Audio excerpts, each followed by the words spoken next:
Hello friends, welcome to my YouTube channel the web education. So friends, এই মুহূর্তে আপনাদের জন্য একটা গুরুত্বপূর্ণ আপডেট। সেটা হচ্ছে আজ কিন্তু প্রাথমিকে আবারও 32,000 যে চাকরি বাতিল মামলা, সেই মামলার শুনানি হতে চলেছে কলকাতা হাইকোর্টে। তো এই মামলার কিন্তু যে পর্যায় বা যে শুনানি এতদিন পর্যন্ত হয়েছে, অর্থাৎ 1 তারিখ বা তার আগে যে শুনানি হয়েছে বা 2023 সাল থেকে যে যখন থেকে এই কেস ফাইলটা হয়েছে তখন থেকেই কিন্তু এর ভবিষ্যৎ ঠিক নেই। কারণ কি? কারণ এর আগে বিচারপতি অভিজিৎ গঙ্গোপাধ্যায় বাবু মহাশয় এই 32,000 শিক্ষক শিক্ষিকাদের চাকরি বাতিলের রায় সেটা দেওয়া হয়। তারপর সেটা সুপ্রিম কোর্টে যায় এবং সুপ্রিম কোর্ট থেকে আবার সেটা পুনরায় ডিভিশন বেঞ্চে শুনানির জন্য কলকাতা হাইকোর্টে হস্তান্তরিত করে। এবং বর্তমান পরিস্থিতিতে এই মামলার শুনানি চলছে, যেটা বিচারপতি তপব্রত চক্রবর্তী এবং বিচারপতি ঋতব্রত কুমার মিত্রের বেঞ্চে কিন্তু এই মামলার শুনানি হচ্ছে, যেটা হয়তো আপনারা সকলেই জানেন।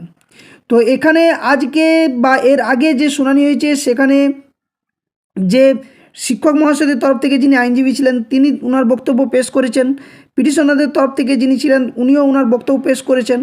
তো এই মামলার যে শুনানি সেটা আজকে কী হতে চলেছে সেটা নিয়ে একটু বিস্তারিত আলোচনা করব। তো তার আগে বলে রাখি, যারা চ্যানেলে নতুন আছেন অবশ্যই চ্যানেলটি সাবস্ক্রাইব করুন এবং পাশে থাকা বেল নোটিফিকেশন অন করুন, যাতে করে এই ধরনের সমস্ত চাকরির নিউজ নোটিফিকেশন আপডেট আপনারা পেয়ে থাকেন।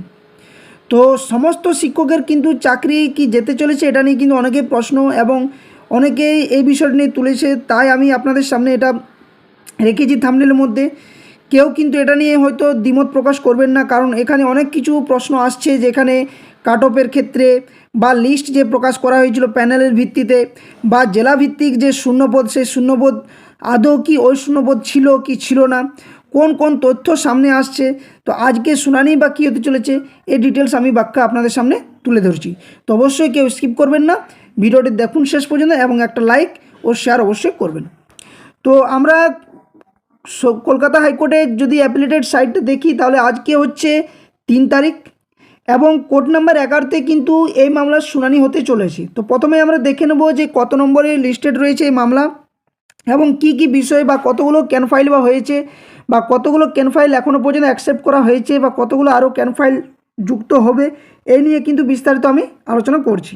তো প্রথমত বলে রাখি, এখানে যদি আমরা দেখি নিচের দিকে স্ক্রল করে করে তাহলে আমরা দেখতে পাবো সেকেন্ড পেজে যেটা দেওয়া রয়েছে যে এখানে অর্থাৎ অ্যাসাইন্ড যে ম্যাটার্স রয়েছে সেখানে কিন্তু দেওয়া রয়েছে যে ম্যাট নাম্বার যেটা হচ্ছে 873/2023, অর্থাৎ আজকে 15 নম্বর সিরিয়ালে কলকাতা হাইকোর্টে এই মামলার শুনানি হতে চলেছে, যেটা দুপুর 2টোর সময় the West Bengal board of primary education versus Priyanka Naskar and others মামলার কিন্তু শুনানি।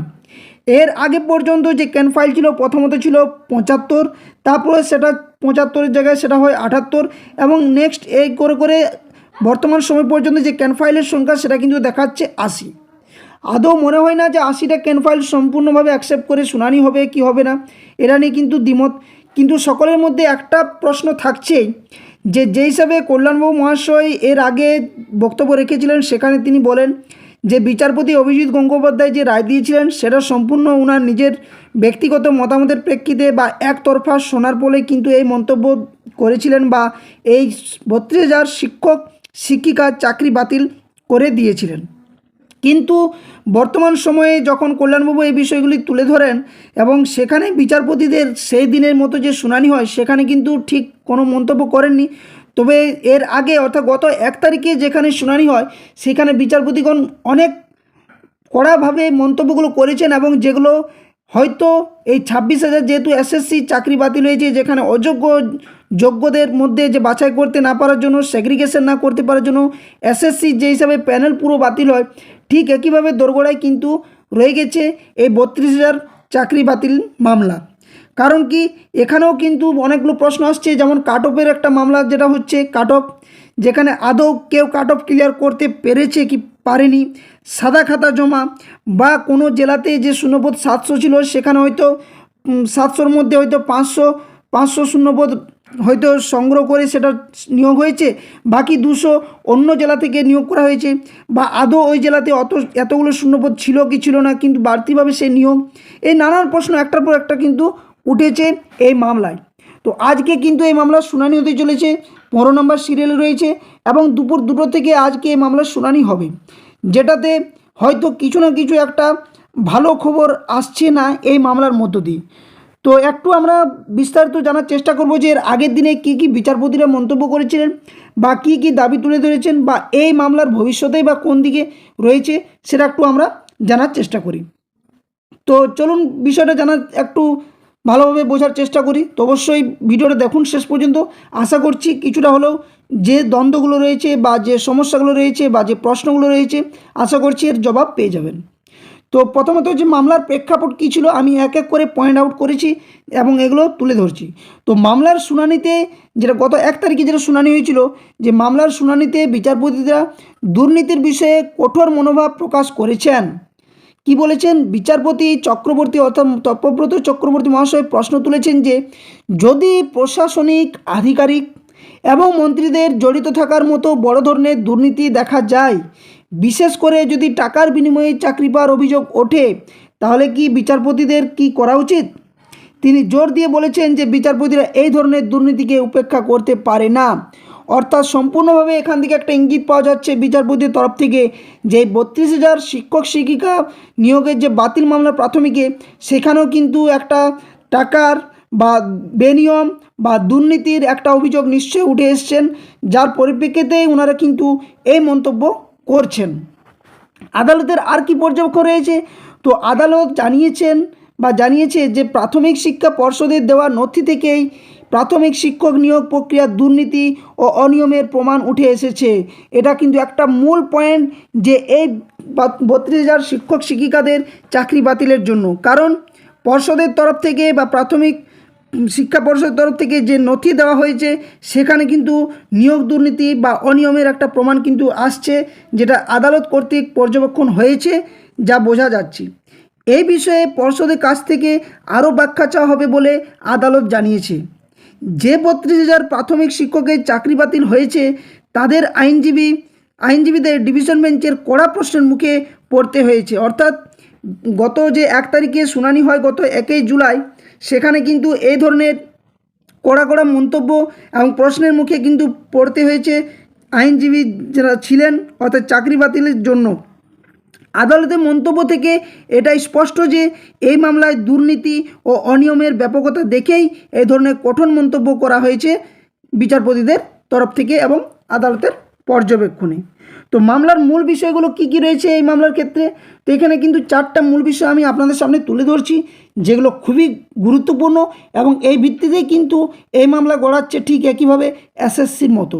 কি প্রথম হচ্ছে নিয়োগ প্রক্রিয়ায় স্বচ্ছতার অভাব রয়েছে। অর্থাৎ যেখানে স্বচ্ছ অস্বচ্ছ যে একটা বিষয়, যেটা এতদিন ধরে পশ্চিমবঙ্গের সমস্ত চাকরি প্রার্থী বা চাকরিরত যারা কর্মচারী রয়েছেন তারা জানেন যে একটা হয়তো নিয়োগ প্রক্রিয়াতে 200 যদি ক্যান্ডিডেটকে নিয়োগ করা হয়, সেখানে হয়তো 30টা হয়তো স্বচ্ছভাবে নিয়োগ হয়েছে এবং বাকি 70টা অস্বচ্ছ বা অনিয়ম বা দুর্নীতির মধ্য দিয়ে নিয়োগ হয়েছে। যার প্রেক্ষিতে কি হচ্ছে না, যার প্রেক্ষিতে বোঝা যাচ্ছে যে এই 70 জনের দুর্নীতির জন্য বা অনিয়মের জন্য বা সরকারি আধিকারিকদের বেনিয়ম বা দুর্নিয়মের জন্য এই বাকি 30 জন যারা স্বচ্ছ বা যোগ্য তাদের কিন্তু চাকরি যেতে বসছে, এবং যার ফলে 26,000 মামলা আমরা দেখলাম যেখানে পুরো প্যানেলকে বাতিল করে দেওয়া হলো সুপ্রিম কোর্টে। ওকে, নেক্সট 2 নম্বর যেটা বলছে সেটা হচ্ছে অনেক অযোগ্য প্রার্থী টাকার বিনিময়ে চাকরি পেয়েছেন বলেও অভিযোগ আনছি। অর্থাৎ আরেকটা কি, যে টাকার বিনিময়েও কিন্তু এই নিয়োগ হয়েছে বলে একটা গন্ধ পাওয়া যাচ্ছে। বিচারপতিরা এটাও কিন্তু মন্তব্য করছেন বা মামলার মূল বিষয়ের মধ্যে এগুলো থাকছে। 3 নম্বর প্রশিক্ষণহীন প্রার্থীদেরও চাকরি দেওয়া হয়েছে বলে অভিযোগ।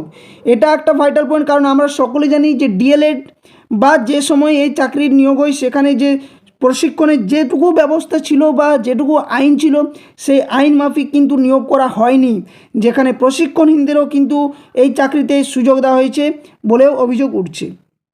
এবং 4 নম্বর নিয়োগের ক্ষেত্রে সংরক্ষণ নীতি মানা হয়নি বলেও অভিযোগ। অর্থাৎ যে সংরক্ষণ বিধি থাকছে যেখানে বিভিন্ন ক্যাটাগরি কাস্ট বা জেলাভিত্তিক যে প্যানেল বা শূন্যপদ, সেখানেও কিন্তু কোনো নিয়ম মানা হয়নি। তো এইগুলো দেখেই বোঝা যাচ্ছে যে 32,000 ভবিষ্যৎ খুব একটা ভালো নয়, কারণ 1 তারিখে যে হিসেবে শুনানি হয়েছে। তো আজকে সকলেরই কিন্তু চোখ থাকবে সেদিকে। অবশ্যই আমি ভিডিও বা যে অর্ডার কপি আসছে তার ব্যাখ্যা অবশ্যই করব, তাই চ্যানেলটি যারা এখনও পর্যন্ত সাবস্ক্রাইব করেনি অবশ্যই সাবস্ক্রাইব করুন। অথেন্টিক নিউজ ছাড়াই এই চ্যানেলের মধ্য দিয়ে কিন্তু প্রোভাইড করা হয়নি। এটা কিন্তু মাথায় রাখবেন। তাই কোনো অসুবিধা হলে অবশ্যই লাইক শেয়ার করতে, কোনো অসুবিধা হলে অবশ্যই কমেন্ট করতে পারেন এবং ভিডিওটি যথেচ্ছভাবে লাইক শেয়ার করবেন। তাহলে ভবিষ্যতে এর কী রয়েছে না, ভবিষ্যতেও কিন্তু এর একটা কিন্তু দুর্গন্ধ পাওয়া যাচ্ছে যে এই মামলা কি বাতিল হতে চলেছে। তো এই মামলায় কলকাতা হাইকোর্টের ডিভিশন বেঞ্চে পর্যবেক্ষণ অত্যন্ত গুরুত্বপূর্ণ হয়ে দাঁড়িয়েছে। বিচারপতিরা স্পষ্ট করে দিয়েছেন যে তারা দুর্নীতির বিরুদ্ধে কঠোর ব্যবস্থা নিতে দ্বিধা করবেন না। যদি দুর্নীতি প্রমাণিত হয় তাহলে দোষীদের বিরুদ্ধে কঠোর ব্যবস্থা নেওয়া হবে বলে আদালত জানিয়েছে। এই মামলার রায় রাজ্যের শিক্ষা ব্যবস্থার উপর বড় প্রভাব পড়বে বলেও একটা মনে করা হচ্ছে। যদি আদালত চাকরি বাতিলের সিদ্ধান্ত বহাল রাখে তাহলে বহু শিক্ষকের জীবন অনিশ্চিত হয়ে পড়বে বলেও ধারণা হচ্ছে। অন্যদিকে যদি দুর্নীতি প্রমাণিত হয় এবং দোষীদের শাস্তি হয় তাহলে এটা রাজ্যের শিক্ষা ব্যবস্থায় স্বচ্ছতা ফিরিয়ে আনার ক্ষেত্রে একটি বড় পদক্ষেপ বলে মনে করা হচ্ছে। তো এই মুহূর্তে সকলের নজর কলকাতা হাইকোর্টের দিকে এবং আমরা আশা করছি কলকাতা হাইকোর্টের দিকে নজর রাখবো। আগামী দিনে এই মামলার শুনানি কোন দিকে গড়ায় এবং শেষ পর্যন্ত কী রায় আসে সেটাই কিন্তু দেখার বিষয়ে দাঁড়াচ্ছি। তো এটা ছিল গত 1 তারিখ যে শুনানি হয় সেখানকার সম্পূর্ণ ব্যাখ্যা আমি আপনাদের সামনে শেয়ার করলাম। তো আশা করছি বুঝতেই পারছেন যে আমি যে থাম্বনেলের মধ্যে যে বিষয়টুকু উল্লেখ করেছি আদৌ সেগুলো যুক্তিযুক্ত কি যুক্তিযুক্ত নয়। কারণ আপনারা বুঝতেই পারছেন যে রাজ্যের যে শিক্ষার অবস্থা বা যে দশা, তাতে করে সমস্ত চাকরিরত যারা শিক্ষক শিক্ষিকা রয়েছেন তাদের যেমন নিশ্চিত নয় যে ওনাদের চাকরি থাকবে কি থাকবে না, ঠিক একইভাবে যারা এই শিক্ষকতা পেশার জন্য প্রিপারেশন নিচ্ছে তাদেরও কিন্তু ভবিষ্যৎ সুনিশ্চিত নয়।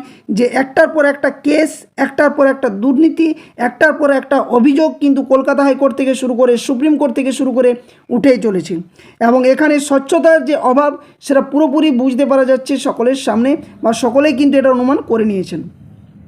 তো এটাই ছিল আজকের আপডেট। আজকে শুনানিতে কি আসছে কি না আসছে তার জানার জন্য অবশ্যই চ্যানেলটি সাবস্ক্রাইব করুন এবং পাশে থাকুন। যতটা সম্ভব আমি আমার তরফ থেকে আপনাদের সামনে যাটুকু শুনানি হচ্ছে বা যাটুকু যুক্তিযুক্ত আসছে বা যাটুকু পজিটিভ হোক চাই নেগেটিভ হোক, যা বার্তা আসছে আমি আপনাদের সামনে তুলে ধরবো ভিডিওর মধ্য দিয়ে। তো চ্যানেলটি অবশ্যই সাবস্ক্রাইব করে পাশে থাকবেন, লাইক শেয়ার বন্ধুর সাথে অবশ্যই করবেন। তো এটাই ছিল আজকের আপডেট। পরবর্তী আপডেট পেতে অবশ্যই চ্যানেলের পাশে থাকুন। ধন্যবাদ। জয় হিন্দ।